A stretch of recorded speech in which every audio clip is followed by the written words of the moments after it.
everyone. Welcome into this day at Quimper Unitarian Universalist Fellowship. On this day, as with so many Sundays, we come in from the whirling wind, the bright sun, the push and pull of tides and time. From the tumult of global news and local stories, the pain we hear of, the demands on our spirits, the do this now culture that we live in. We come into this sanctuary from that windstorm, the rush of speeding drivers on the roadways, the rustling silence that fills some of our homes, the vastness of a once busy and perhaps now quieter house. All of this can leave us feeling stirred and unsettled. I have to add, especially this week. When we give our attention to what's going on around and beyond us in this throbbing world, we can feel windblown. We need places where we come and find our grounding once again. Come in from the wind. Come in from the whirl. May this be a place where we can experience genuine stillness, even just for a few moments. May this be a place that we can count on as we come through the sanctuary doors. May we feel pulled into a restorative time of energetic peace. May this be a place of learning, of nourishment, a community that generates new zest in each of us for the dynamic beauty of this world. Come, let us worship together. My name is Peg Hunter, and I'm a member of the board here at QUUF. As we gather, I acknowledge that the water, land, and shoreline here in Port Townsend are the traditional territory of the S'Klallam and Chemakum peoples. We honor and acknowledge our Indigenous members and neighbors and vow to restore and sustain their homelands. If you are visiting today, I offer a special welcome and invite you to join us for refreshments and conversation in the fellowship hall, that direction, after the service. We have a newcomers table near the patio doors where our greeters are ready to answer any questions you might have. Welcome to you all this morning. We're so glad you're here. And now for announcements. We have some auction news. Here today from the family firm of Mousecats Incorporated is Horace Nibbler, another one of the Nibbler cousins. Come on out, Horace. This is a very tall member of the mouse family. The Nibblers are creating excitement for the auction, and they are getting things done. You should see them scurrying around. Very impressive. Thank you, Horace. Thank you. Who wants to hear about the auction? Well, first of all, the auction team would like to thank everyone who has sent in an auction donation. Check out this sampling of delightful donations. My goodness, what wonderful donations. And after the service, please check out a special one. There's a beautiful painting by Kathy Francis outside in the foyer arbor at Chetzemoka Park. The auction team would also like to thank everyone who volunteered to help with the auction. Speaking of help, we still need volunteers for tasks like selling raffle tickets, setting out snacks, you know, things to nibble on, and more. You'll find the sign-up sheets by the auction bulletin board. Please lend me your ear. This is important. Please bring physical auction items and raffle baskets to the office on Tuesday, Wednesday, or Thursday next week, November 5th, 6th, and 7th, between 10 a.m. and 1 p.m. There's lots of fun ahead. Tickets are now on sale for the Around the World auction event on Saturday, November 15th at 6 p.m. Please get your ticket by November 10th, which is the deadline, to help us plan the event. The suggested donation is $20 per person. Those 18 and under are free, and we have free childcare. Yay. Tickets are available on Sundays in the office Tuesday through Friday from 10 till 3. What's happening that night? Lots. This is not a Mickey Mouse operation. Gorgeous items from the auction catalog will be on display, and you'll have the chance to enter to win amazing raffle baskets while you enjoy wine, beer, soft drinks, nibbles, and cheese. I asked the planning team to discuss cheese options seriously, and they did. In fact, I heard Mary Taberski say, to brie or not to brie? That is the question. At 7, we'll gather in the sanctuary. There will be themed tables with appetizers, music, the fun to need, and the dessert dash is back. You heard me. The dessert dash is back. We're still looking for 6 more dessert donations. You can sign up on the bulletin board or contact Christina or Betty O'Brien. The auction is our chance to support QUUF, purchase some great goods and services, connect, and have fun. We can do this. Please get your tickets, and let's also remember the inspirational words of my cousin Morris. He said, with all the energy and heart here at QUUF, we'll have a super successful auction, and we won't just squeak by. Say it with me. We won't just squeak by. Thank you.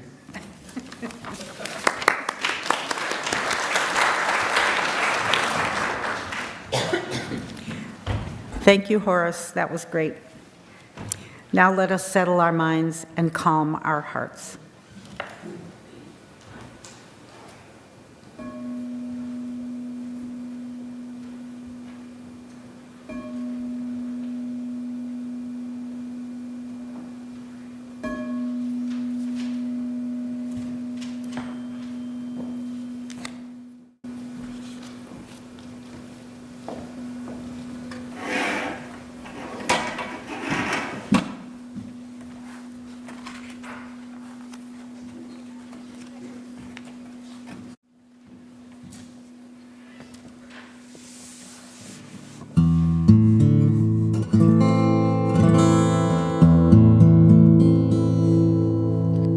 This is a piece called Cycles that I wrote last week.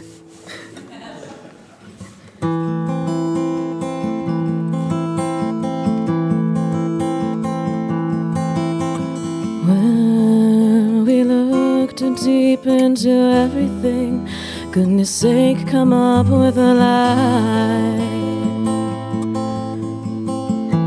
The silence is unbearable, but I want nothing more than to let it happen.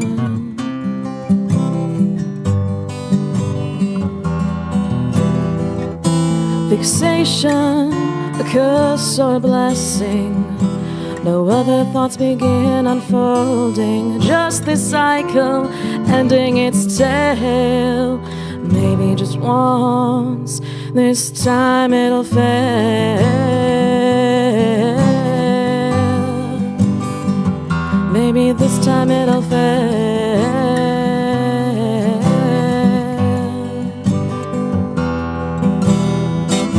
Break it this time, don't stop for a while. Before it ends its tale. Do not haunt the whale.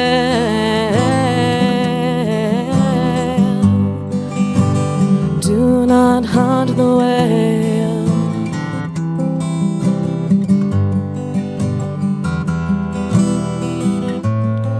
Stumble across into the darkness. You're your own light this time. Do not take voice for weakness. Tell me what this is all about.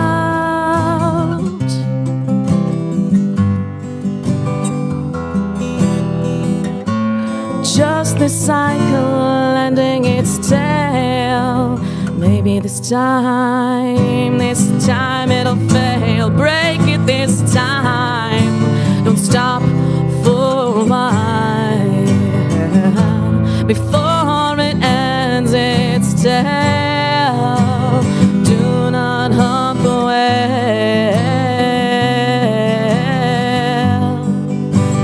Do not haunt the whale.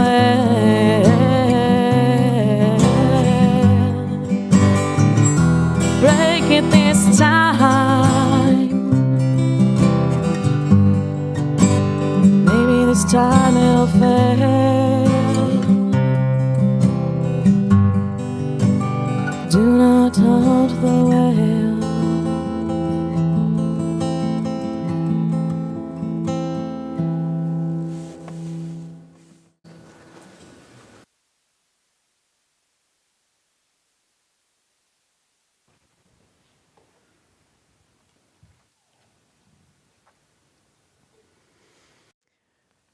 Good morning.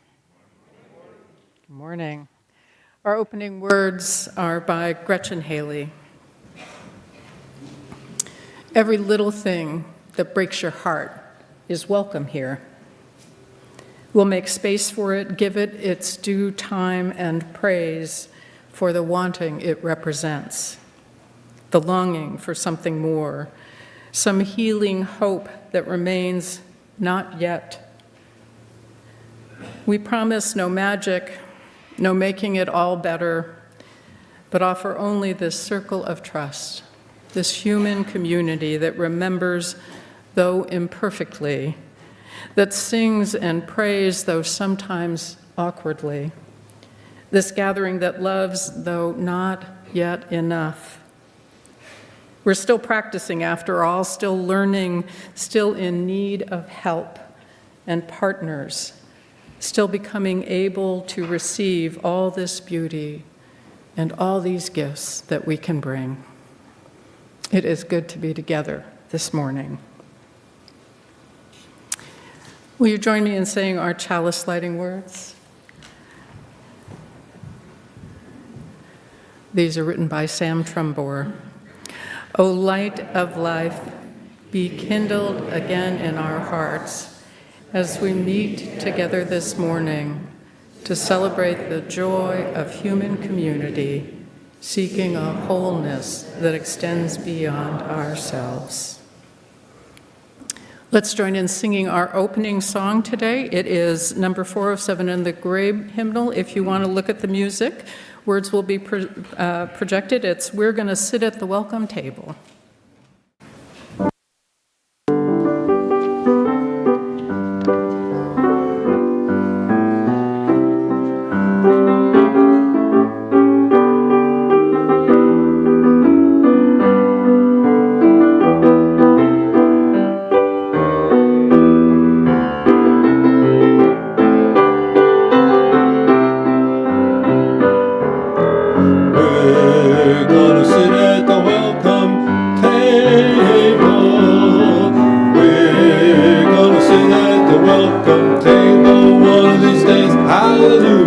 We're gonna sit at the welcome table, gonna sit at the welcome table one of these days. All kinds of people around that table, all kinds of people around that table one of these days. Hallelujah. All kinds of people around that table, gonna sit at the welcome table one of these days. No fancy style at the welcome table, no fancy style at the welcome table one of these days. Hallelujah! Oh, fancy style at the welcome table, gonna sit at the welcome table one of these days.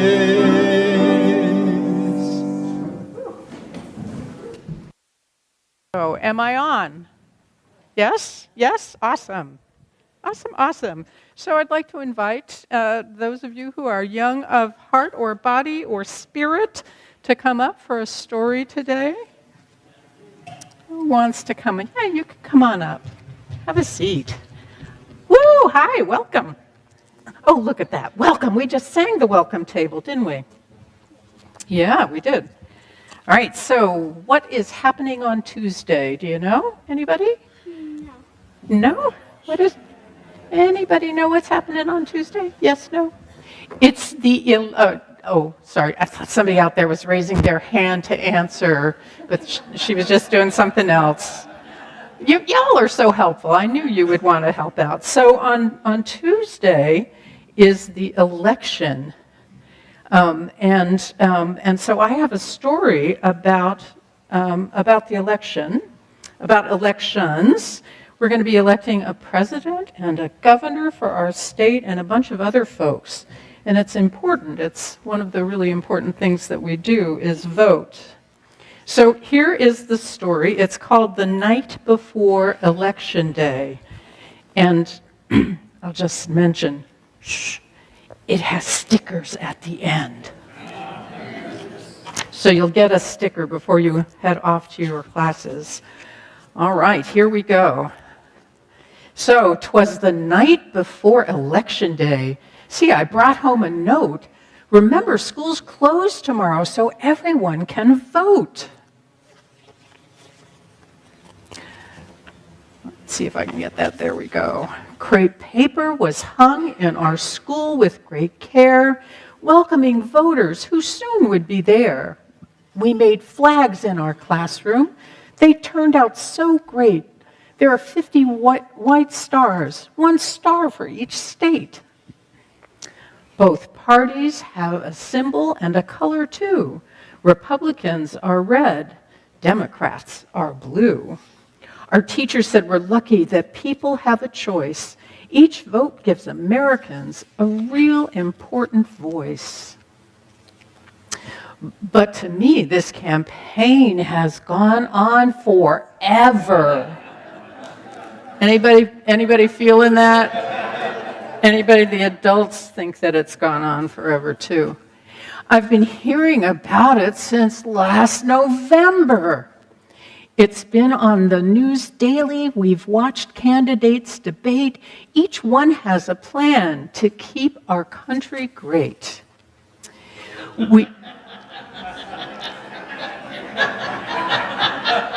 I get it. We all went to a rally at the old town hall. I saw a lot of neighbors and waved to them all. And when what to my curious eyes did appear but the presidential hopeful, we all rose up to cheer. Do we have that? Oh, yes, we do. So I just want to note for the adults that this was written in 2020.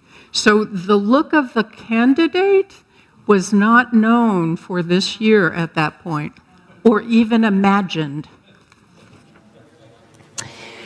The room, how electric, the flags waved with pride. I felt so excited and patriotic inside. I hopped up on Dad's shoulders and we danced to the band. When the rally was over, guess who shook the candidate's hand? How did they know? Now, Election Day arrived. It's time to vote at last. We want to get there early, so please get dressed fast. The voting line stretched clear around the block. Good thing the polls stay open late, right till 8 o'clock. Mom picked the candidates that she liked the best.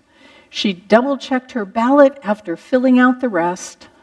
My parents both got stickers to put on their sweaters. See, I got one too, and I like my button better. It says future voter. That's all of y'all too.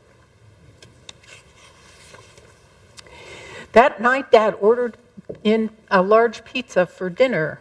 My parents were so excited to see who'd be the winner. We sat glued to the TV. The votes came in state by state. I tried to stay up and watch, but it was getting too late. It's going to be very late this year. Just a note for anybody who's hoping to find out the night of, not going to happen this year. Soon I was nestled all snug in my bed with donkeys and elephants danced in my head.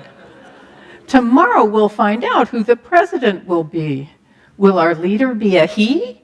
Will our leader be a she? I wish I could vote, but I'm not old enough yet. You can bet when I'm 18, there's no way I'll forget. And that's our story about the election. And look, we have stickers. You want that one? Okay. I want. Hang on. You want the elephant? Okay. All right. You wanted this one? Is that right? Yeah? Hang on just a second. Let me get the elephant. There you are, sweetie. All right. And you want this one? Okay. Sorry, this one, I think he already selected it. Which one? You want that one? You want that elephant? Okay. And a flag for you. both have elephants. Yeah, you both have elephants. That's awesome. Anybody else need a sticker?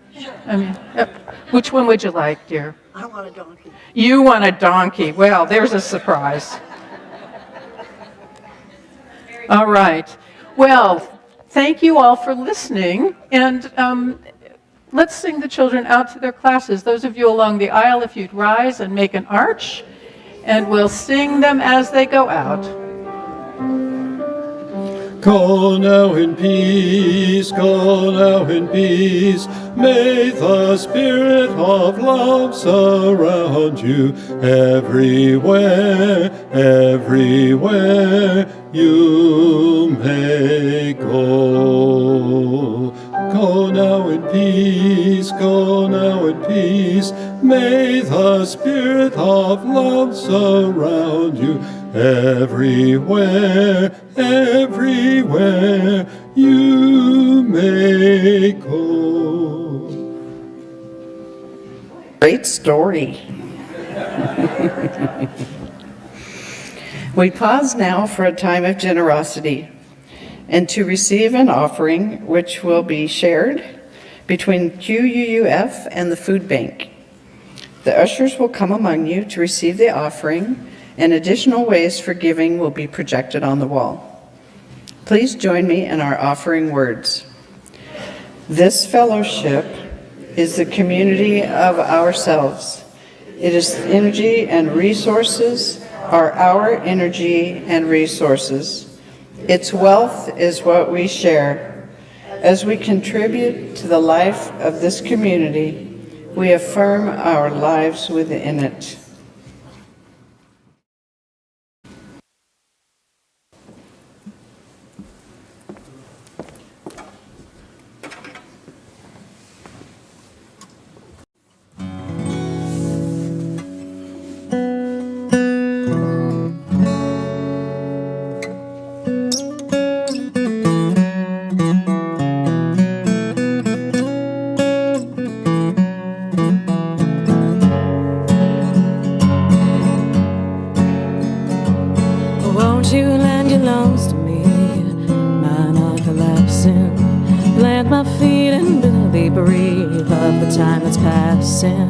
Breath I'll take and breath I'll give, and pray the day's not poison.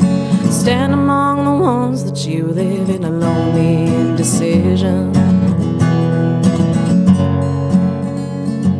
Well, fingers walk the darkness down, mind is on the midnight. Stand among the ghosts you found, you fool, it's only moonlight. And if you try to take it home, your hands will turn to butter. Better leave these things alone and try to find another.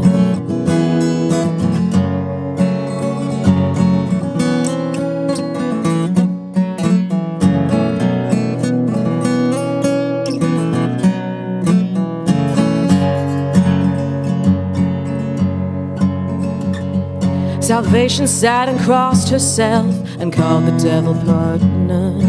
Wisdom burned upon a shelf, who will kill the raging cancer, seal the river at its mouth, and take the water prisoner, fill the skies with screams and cries, and crave a fiery answer.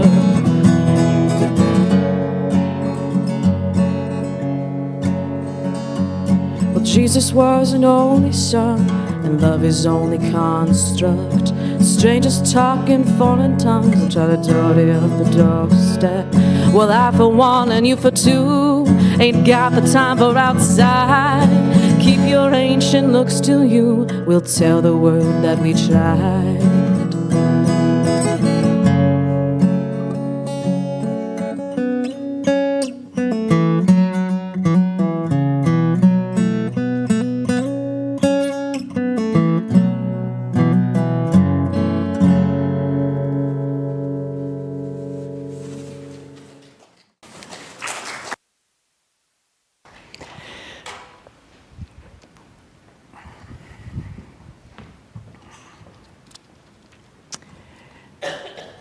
Time is set aside to share our joys and sorrows.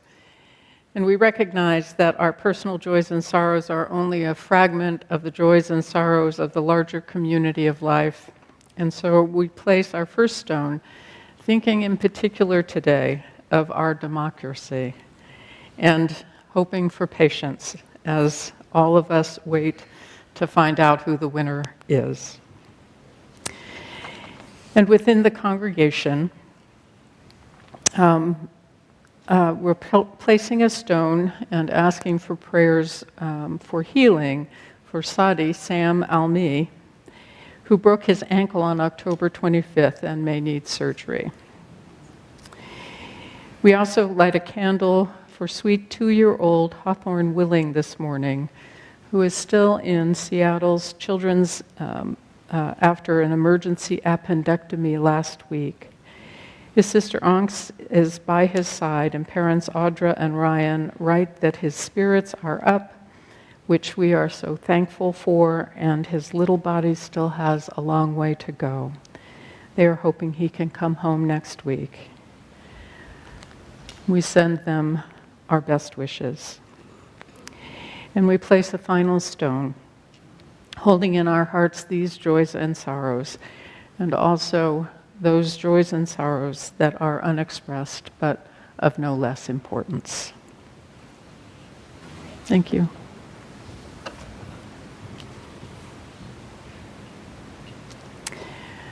Let's pause for a few moments of quiet and meditation together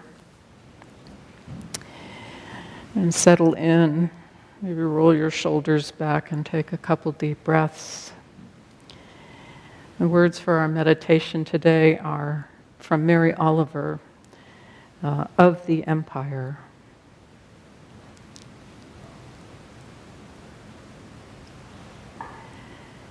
She writes, "We will be known as a culture that feared death and adored power, that tried to vanquish insecurity for the few and cared little for the penury of the many. We will be known as a culture that taught and rewarded the amassing of things, that spoke little, if at all, about the quality of life for people, other people, for dogs, for rivers. All the world, in our eyes, they will say, was a commodity. And they will say that this structure was held together politically, which it was. And they will say also that our politics was no more than an apparatus to accommodate the feelings of the heart, and that the heart, in those days, was small and hard and full of meanness." In these moments, and in the days to come, may we keep our hearts open. May love infuse our living, and may we keep creating a politics of the heart, a heart that is large and soft and kind. Let us be in stillness with one another.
It's a coffee sort of morning, isn't it?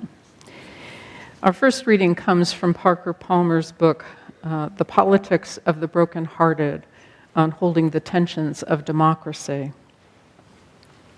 He writes, "There are at least two ways to picture a broken heart, using heart in its original meaning, not merely as the seat of emotions, but the core of our sense of self.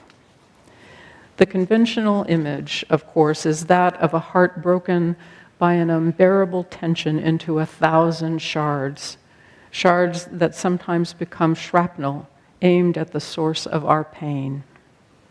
Every day, untold numbers of people try to pick up the pieces, some of them taking grim satisfaction in the way the heart's explosion has injured their enemies. Here, the broken heart is an unresolved wound that we too often inflict on others. But there is another way to visualize what a broken heart might mean. Imagine that small clenched fist of a heart broken open into a largeness of life, into a greater capacity to hold one's own and the world's pain and joy. This too happens every day. Who among us has not seen the evidence in our own or other people's lives that compassion and grace can be the fruits of great suffering? Here, heartbreak becomes a source of healing, enlarging our empathy and extending our ability to reach out." There ends the reading.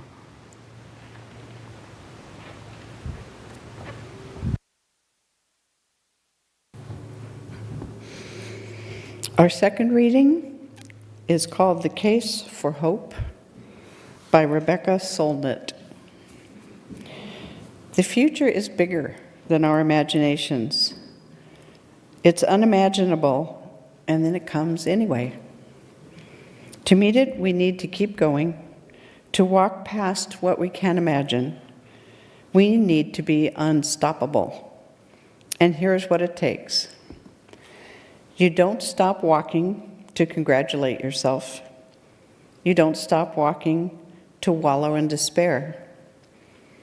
You don't stop because your own life got too comfortable or too rough. You don't stop because you won, and you don't stop because you lost. There's more to win, more to lose, and others who need you.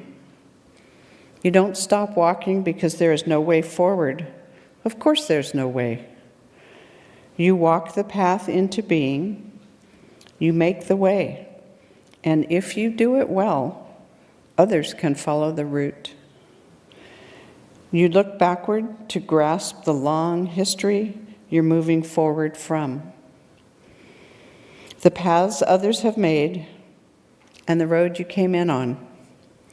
You look forward to possibility. That's what we mean by hope. And you look past it into the impossible. And that doesn't stop you either. But mostly, you just walk. Right foot, left foot, right foot, left foot. That's what makes you unstoppable.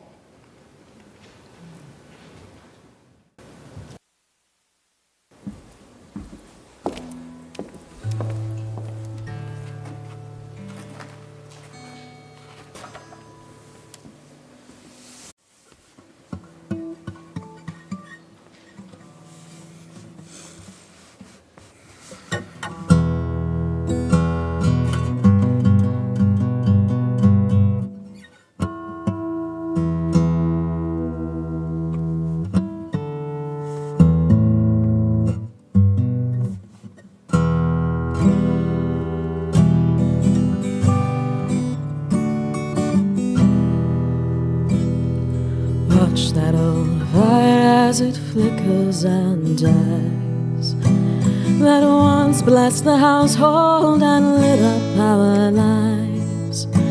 It shone for the friends and the clinking of glasses I'll tend to the flame, you can worship the ashes. Capture the wild things and bring them in line, and own what was never your right to confine. The lives and the loves and the songs are what matters. I'll tend to the flame, you can worship the ashes. Do you feel heavy, your eyes drop with grief? Your spirit is wild and your suffering is brief. So never you buckle and bend to the masses. I'll tend to the flame, you can worship the ashes. Get around the fire with a glass of strong ale, and tell us a story from beyond the pale. Bury some seeds and expect some strong branches. I'll tend to the flame, you can worship the ashes. Now show me a man who can meet all his needs. For what we need most now is unity's seed. A common old song for all creeds and all classes. I'll tend to the flame, you can worship the ashes. I'll tend to the flame. What will we do in the world? It is ending, and time it is halted for friend and for foe. Try to hold on to the time as it passes. I'll tend to the flame, you can worship the ashes. I'll tend to the flame, you can worship the ashes. I'll tend to the flame.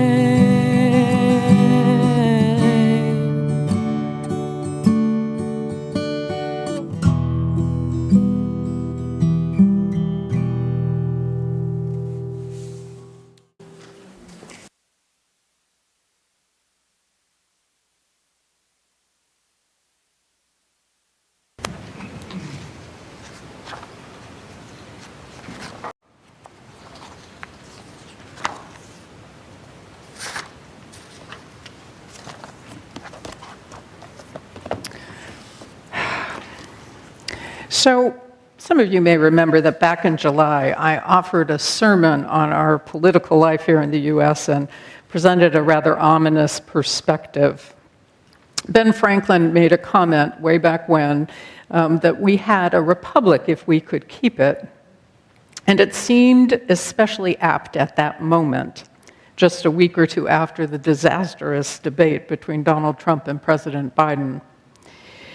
The peril seemed enormous to me, and the path forward seemed unclear. Within minutes of starting our coffee hour, news came that Biden had stepped down, and shortly after that, he announced his support for Kamala Harris. Suddenly, everything had changed, and I have to tell you, the number of people who ran up to me holding their phones out going, "Look, look, look, look, look," was just astonishing to me, just absolutely astonishing to me. And wow, how everything changed. Do you all remember that day? So today, as I begin this echo of a New England tradition of the election sermon offered just before national elections occur, I am mindful that much has changed since that July Sunday, and mindful that in this election we will not know on the election day, and it may be rather a long time before we do find out, and goodness knows, it's not going to be an easy ride. I also offer the reminder that because we are a religious congregation, I am not allowed to formally participate in or to talk about partisan politics. So my reflections this morning are really about the process of democracy. I'm not speaking for or against any candidate, though you certainly will have your suspicions about my thoughts and leanings. I told the story back in July of the colleague who said that, told the story about after he had done one of these, and somebody came out irate about it and was like, well, sir, you said may the best man win, and you certainly didn't mean Mr. Nixon on that. And so, anyhow, y'all will figure it out, I suspect. The tradition of offering this sermon came from an opportunity, or wanting to have an opportunity to remind members of the congregation to vote, to lift up the importance of making your values tangible in the world by taking part in governing our community and country. And while I trust that many of you have submitted your ballots already, right? I'm just like, you know, it's still a worthy exercise for us to reflect upon the importance of our voting and what it means to engage in the act of voting and any civic activities that we take care of. Now, I have to tell you that I began writing this sermon sitting in a chair in a hallway in a retreat center in the north of England, looking out over a garden that was having its last blooming and a tree whose leaves had turned rusty, and to a field where there were sheep grazing off at the other side of the field. The field was surrounded by a dry stone wall, rocks stacked upon rocks with no mortar or concrete to hold them steady. It had likely been there for a few hundred years. And then scattered around this retreat center were my Unitarian colleagues. The movement in England does not include our Universalist heritage. My Unitarian colleagues were there. And they were talking about how to make their ministries there thrive, a task I had given to them as a part of assisting them in reimagining their collegial organization. And I'll tell you, I just got in yesterday at noon, so if I'm a little shaky, it may be a little jet lag. Those colleagues and I had been together for less than 24 hours, and I'd had many conversations about our election, and I'd heard their fears and horrors that they experienced as they watched it unfold. Almost everyone mentioned it. They expressed astonishment at the coarse and sometimes vile language and events that they kept hearing about in the news. It's not wall-to-wall coverage over there, but my friends are watching with both fear and hope for us. Another American colleague who was visiting asked that they keep us in their prayers. And that night, a circle of British colleagues gathered to offer prayers for the outcome, that the result will be one of possibility and promise. The world is watching us closely with no small amount of trepidation. So on this Sunday, before Election Day, what is it that we need to lean into as we approach Tuesday and those days following? I ask this especially knowing that it is unlikely the final results will be shared until many days after the polls close, and who knows what happens after that, right? What I know for sure, though, and I am endlessly grateful for, is that there are people who offer us guidance on what we need both in these days and the ones following. So today I am turning to those people to tell us what we need to hear. To start, I have returned to the work of Parker Palmer. After the 2016 election, I leaned into Palmer's work on democracy and have been especially moved by his suggestion that at its center, at the center of our democracy, is our broken hearts. Said somewhat differently, I would say compassion and care should guide us in our decisions about how we are governed and what is most important. Palmer's description is especially apt, I think. Imagine that small clenched fist of a heart broken open into the largeness of life, into greater capacity to hold one's own and the world's pain and joy.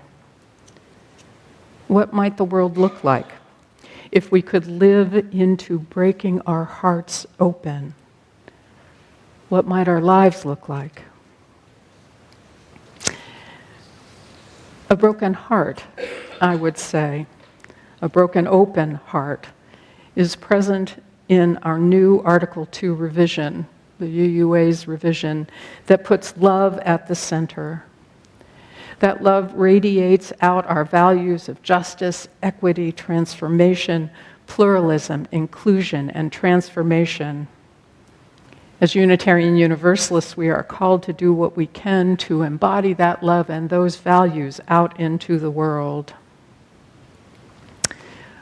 A second author I lean on. For many years, I've read Letters from an American, a daily newsletter by historian Heather Cox Richardson. Y'all fans?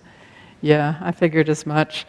She helps put our everyday political life into historical context, recounting the stories of our heritage, leaning into our history to remind us who Americans are and can be at our best as we live into the promises and problems of our forebears.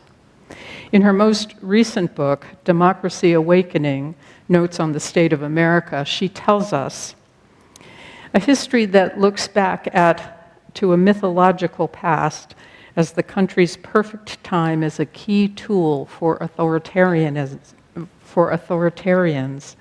It allows them to characterize anyone who opposes them as the enemy of the country's great destiny. But the true history of American democracy is that it is never finished. It is the story of a people who have honored the idea that a nation can be based not in land or religion or race or hierarchies, but rather in the concept of human equality.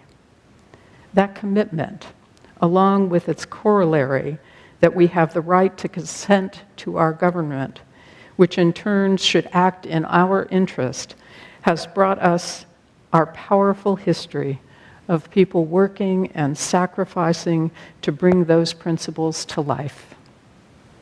Reclaiming our history of noble struggle reworks the polarizing language that has done us such disservice, while it undermines the ideology of authoritarianism. I love Heather Cox Richardson. Absolutely love what she has done to help us in these years. Remember that as you voted or will vote, I'm trusting that everyone has that plan if they have not already voted. Remember that you joined in that noble struggle, that struggle to create a country where human equality is a real thing. We continue to be a long, long, long distance from a country that lives up to its promise. And we are called to keep at it nonetheless. The ongoing essential work of building solidarity, not having solidarity, of building solidarity, of creating equal opportunity, and of making the world more wise and more fair. Finally, I want to remind you of a poem by Rosemary Watola Tromer, and it's called After She Told Me the Question She Asks Herself. This is what she writes. All day I replay these words. Is this the path of love? I think of them as I rise, as I wake my children, as I wash the dishes, as I drive too close behind the slow blue Subaru. Is this the path of love? Think of them as I stand in line at the grocery store. Think of them as I sit on the couch with my daughter. Amazing how quickly 6 words become a compass, the new lens through which I see myself in the world. I notice that the question is not, It is not, is this right? Not, is this wrong? It just longs to know how the action of existence links us to the path of love. And is this it? Is it this? All day, I let myself be led by the question. All day, I let myself not be too certain. Is it this? I ask as I argue with my son. Is it this? I ask as I wait for the next word to come. As the days pass, from now until our next president is affirmed by the Congress, I hope and urge you to hold on to the wise words of these scholars and poets and to lean into community, recognizing that there will surely be some difficult days and hard moments. But do always, in this time, keep your heart open to love. So may it be. Amen.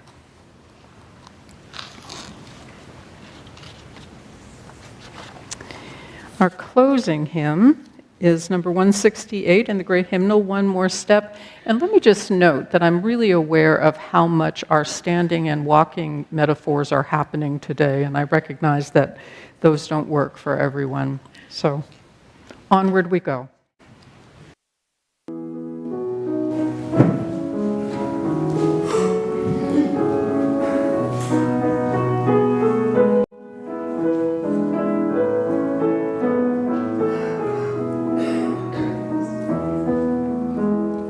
One more step, we will take one more step, till there is peace for us, and everyone will take one more step.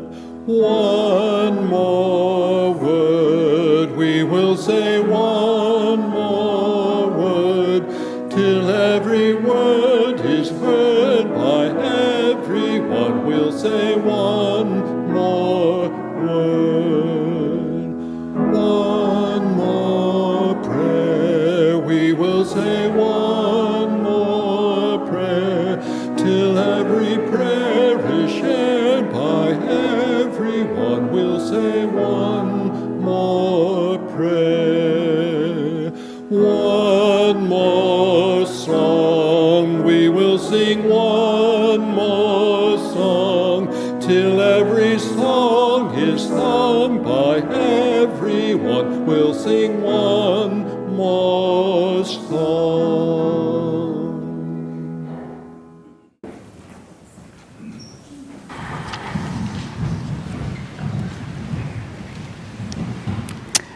Our closing words by the poet Goethe, brief and to the point. Whatever you think you can do or believe you can do, begin it. Action has magic, grace, and power in it. Begin it now. So may it be with us all.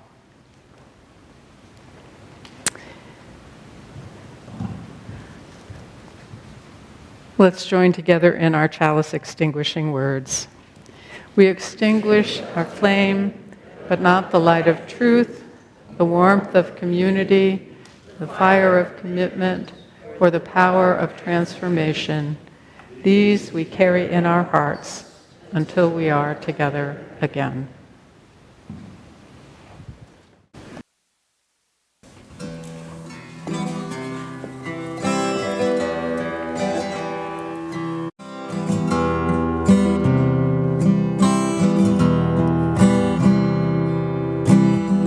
What does it matter? A world of dreams, a world of lies. We're all gonna be the same place when we die. Your spirit don't leave knowing your face or your name, and the wind through your bones is all that remains. And we're all gonna be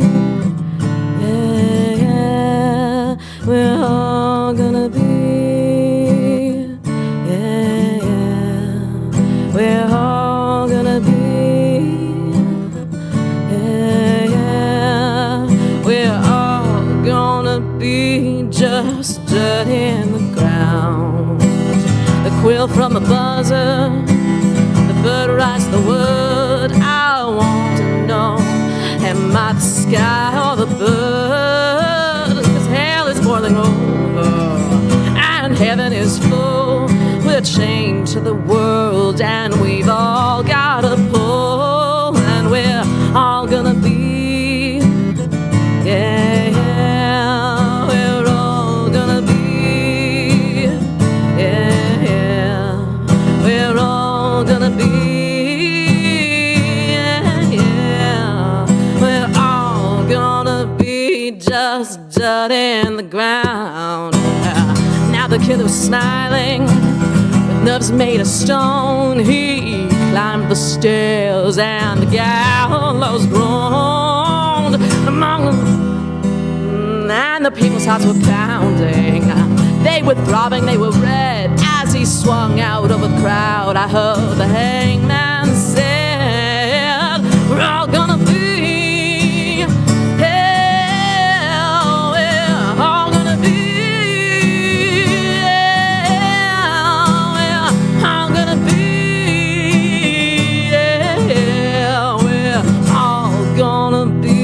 Just dirt in the ground.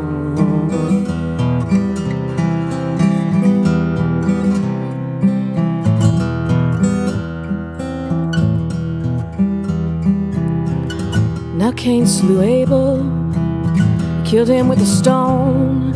The sky cracked open and the thunder groaned. Among a river of flesh, can these dry bones live? Ask a king or a beggar, and the answer they'll give is we're all gonna be.